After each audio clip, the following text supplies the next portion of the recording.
ngasi numidang weram da phongkiba kangla pausina headlines oiduna phongli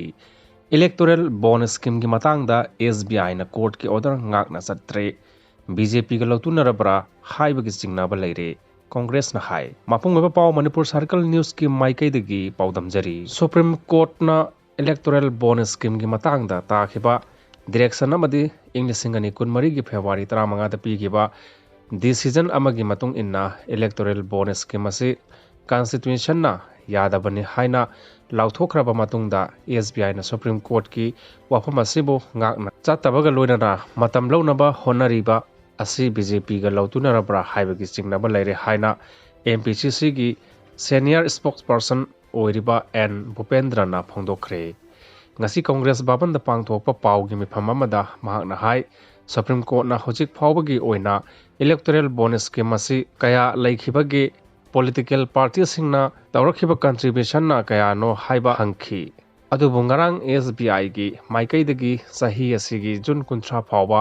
matam pibi naba haijarakhiba si BJP ga manungda loutunarabra haiba gi singnaba chauna leire madu oiba tarabadi karigidamakta Modi sarkar na Supreme Court ki direction indribano karigidamakta Modi sarkar na SBI seasonaribano March 3 phawbada Supreme Court ta SBI da masigi pawkhom pinaba khanghankhibani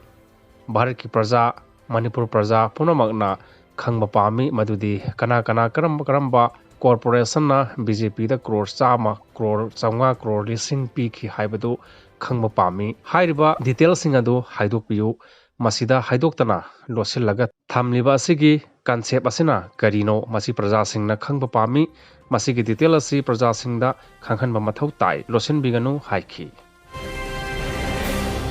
mathang asi paulin khon pause na phongli border town more the state force amadi central force na mathau ningthina pangthokli mapungba pauda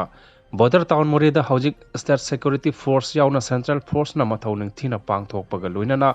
pamdaba thodok thokpa leitri hojik more the leiriba special police commando na singnaba mafam singda drone camera sizinaduna pungkur mari chupna section thorang lokhali hairi pawasina maka taribadi hojik more the leiriba special commando unit ki SPKIs Krishna Tombina mafam adugi operation commander oiduna mahaki lising makhada jingnaba mafam kyada leptana operation chathaba amadi ROP chatpana maram oiraga more the pamdaba thodok thopagi chang hanthakibani hojik more the leiriba state force sing damakta lenga ki maikai dagi chana thangnaba polam sing mapung phana pirakpana maram oiraga mamang state force sing na thengnaramba kodong chadaba sing adu hojik te leitre chana thangnaba polam sing tha gi oina stock leire loina gari amadi khochu khulai gi awat pasu thoina leite numidangi matamda su chingnaba mafam singda bulletproof gari sing thoujin duna changchin bagi thabak chu chathari hairi